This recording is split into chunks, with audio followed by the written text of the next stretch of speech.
Good morning dear student. तो बच्चों, अभी तक हम आपका जो चैप्टर 7 चल रहा था, कोशिका जिसे सेल कहते हैं, इसमें हमने लास्ट वीडियो में काफ़ी कुछ अध्ययन किया। जैसे कोशिका की संरचना के बारे में अभी चल रहा था लास्ट वीडियो में। तो आज हम चलते हैं कोशिकांग के बारे में।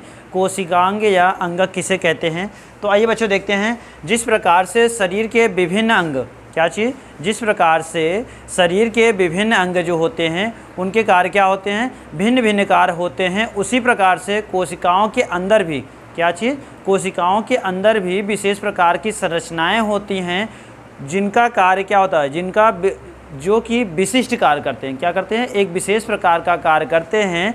कोशिकाओं के अंदर ये जो विशिष्ट संरचनाएं होती हैं, इन्हें ही क्या कहते हैं हम लोग, कोशिकांग या अंगक कहते हैं। एक बार से फिर से देख लीजिए। जिस प्रकार से शरीर के विभिन्न अंग, जिस प्रकार से शरीर के विभिन्न अंग विभिन्न या भिन्न भिन्न कार्य करते हैं, उसी प्रकार से कोशिकाओं के अंदर भी एक विशेष प्रकार के अंग होते हैं।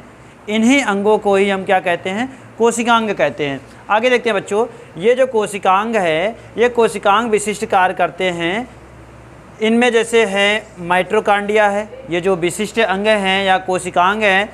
जैसे कोशिकांग में आपका आता है माइटोकॉन्ड्रिया, गाल्जी काय, राइबोसोम्स, रिक्तिकाएँ, तारक हरित लवक तथा अंतर्द्रवी जालिका। ये सभी क्या हैं, कोशिकाओं के अंदर विशिष्ट कार्य करने वाले अंग होते हैं। यही हमारे क्या कहलाते हैं, कोशिकांग या अंगक कहलाते हैं। आगे देखते हैं बच्चों, अंतर्द्रवी जालिका क्या होती है। अंतर्द्रवी जालिका में देखते हैं, अंतर्द्रवी जालिका में देखिए बच्चों क्या होता है, कोशिका के अंदर नलिकामय क्या होता है, कोशिकाओं के अंदर नाली के समान क्या होते हैं, मार्ग या रास्ते बने होते हैं। ये क्या होते हैं, रास्ते जाल के नुमा चारों तरफ फैले होते हैं कोशिकाओं के अंदर ही। तो जो कि केंद्रक कला से बाहर स्थित होते हैं। कहाँ पर स्थित होते हैं, जो कि केंद्रक कलाओं से बाहर स्थित होते हैं। इन्हें ही या इन जाल को ही क्या कहा जाता है, अंतर्द्रवी जालिका कहा जाती है। क्या कहा जाता है, इन्हीं जालिकाओं को क्या कहा जाता है, अंतर्द्रवी जालिकाएं कहा जाता है। आगे देखते हैं बच्चों, नेक्स्ट हमारी हेडिंग है राइबोसोम। क्या चीज़, राइबोसोम्स। राइबोसोम क्या होते हैं, राइबोसोम की खोज सन 1950 में, किस ईस्वी में, सन 1950 ईस्वी में रोमानिया, कहाँ के वैज्ञानिक थे, रोमानिया के वैज्ञानिक जॉर्ज पैलेड ने, किसने, रोमानिया के वैज्ञानिक जॉर्ज पैलेड ने इलेक्ट्रॉन सूक्ष्मदर्शी की सहायता से, किसकी सहायता से, इलेक्ट्रॉन सूक्ष्मदर्शी की सहायता से राइबोसोम्स का खोज किया। देखिए ये राइबोसोम्स जो क्या हैं, इन खोज के आधार पर ही जॉर्ज पैलेड को नोबेल पुरस्कार से भी सम्मानित किया गया। आगे देखते हैं बच्चों, राइबोसोम जो है सजीव कोशिका के, किसके, सजीव कोशिका के कोशिका द्रव में स्थित बहुत सूक्ष्म क्या होते हैं, कोशिका के कोशिका द्रव्यों में, सजीव कोशिकाओं के कोशिका द्रव में बहुत सूक्ष्म दानों के समान, किसके, छोटे छोटे दानों के समान कण होते हैं, जो कि अंतर्द्रवी जालिका से क्या होते हैं, मिले रहते हैं या संबंधित रहते हैं, आबद्ध रहते हैं या जुड़े रहते हैं। इन्हें ही क्या कहा जाता है, राइबोसोम्स कहा जाता है। क्या कहा जाता है, राइबोसोम्स। इन्हें ही कहा जाता है किसको, सजीव कोशिकाओं के कोशिका द्रव में स्थित बहुत सूक्ष्म जो कण होते हैं, वही हमारे क्या होते हैं, वही राइबोसोम्स कहलाते हैं। ये किससे जुड़े होते हैं, अंतर्द्रवी जालिकाओं से जुड़े होते हैं। ये मुख्यतः जो राइबोसोम है, मुख्यतः न्यूक्लिक अम्लों, कौन से, न्यूक्लिक अम्लों, जो आरएनए जिसे कहा जाता है आरएनए, राइबोज न्यूक्लिक एसिड,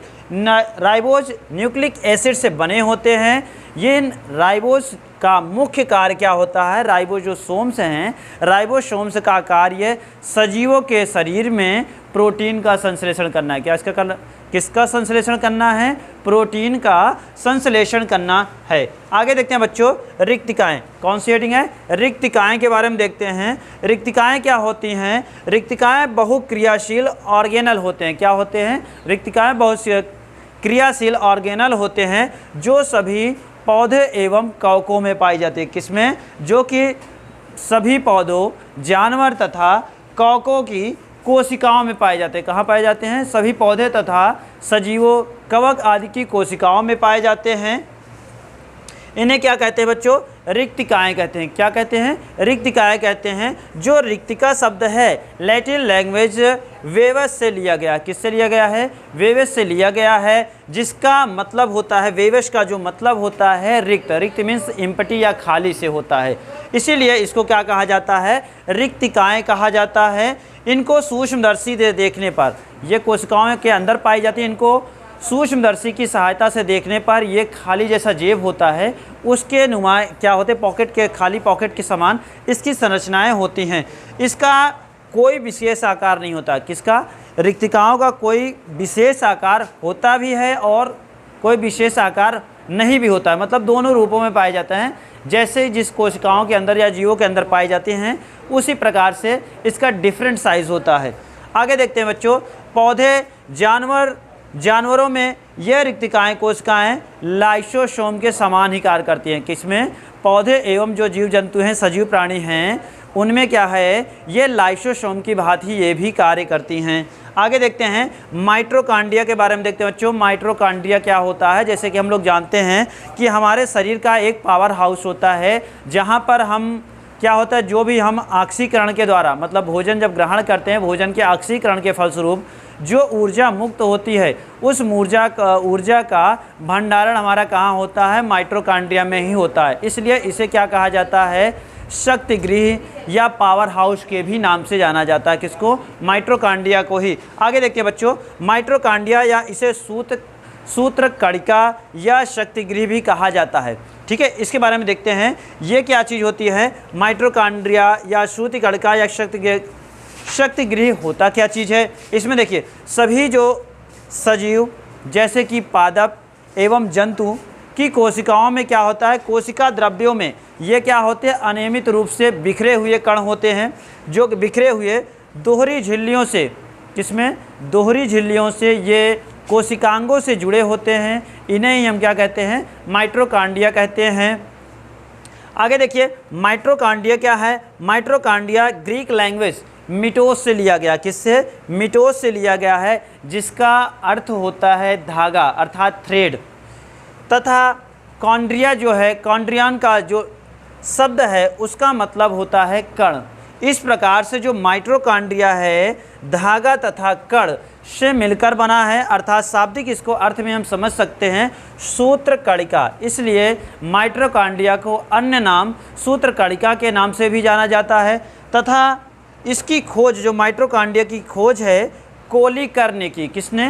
कोलिकर्ने की पहली बार कीटों की रेखित मांसपेशियों में किया। किसमें? कीटों की रेखित जो मांसपेशियां होती हैं, इसमें कोलिकर ने माइटोकॉन्ड्रिया की पहली बार सर्वप्रथम खोज की। माइटोकॉन्ड्रिया की जो आमतौर पर कोशिकाओं में इनकी जो संख्या होती है 1000 से लेकर 1600 तक होती है, तथा माइटोकॉन्ड्रिया का जो व्यास है 0.2 से लेकर 1 माइक्रोमीटर तक होता है। कितना? 0.2 से लेकर 1 माइक्रोमीटर तक होता है। तथा माइटोकॉन्ड्रिया की जो लंबाई होती है 1 माइक्रोन या 1 माइक्रोमीटर से लेकर 4.1 माइक्रोमीटर तक होती है। तथा माइटोकॉन्ड्रिया की जो मोटाई होती है 60 से लेकर 70 एंगस्ट्राम तक होती है। कितने तक होती है बच्चों? 60 से लेकर 70 एंगस्ट्राम होती है।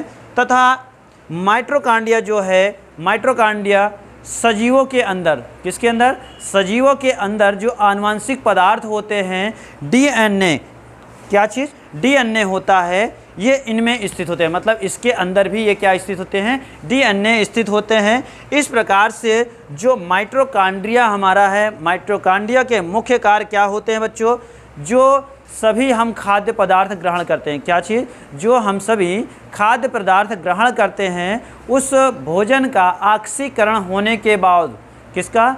उस खाद्य पदार्थ का ऑक्सीकरण होने के बाद जो कार्बन डाइऑक्साइड और जल बनता है, तथा साथ में जो ऊर्जा संग्रहित होती है वो इसी के द्वारा होता है। और ये क्या करता है? माइटोकॉन्ड्रिया के ऑक्सीकरण के फलस्वरूप जो ऊर्जा निर्मित होती है, ऊर्जा का निर्माण होता है।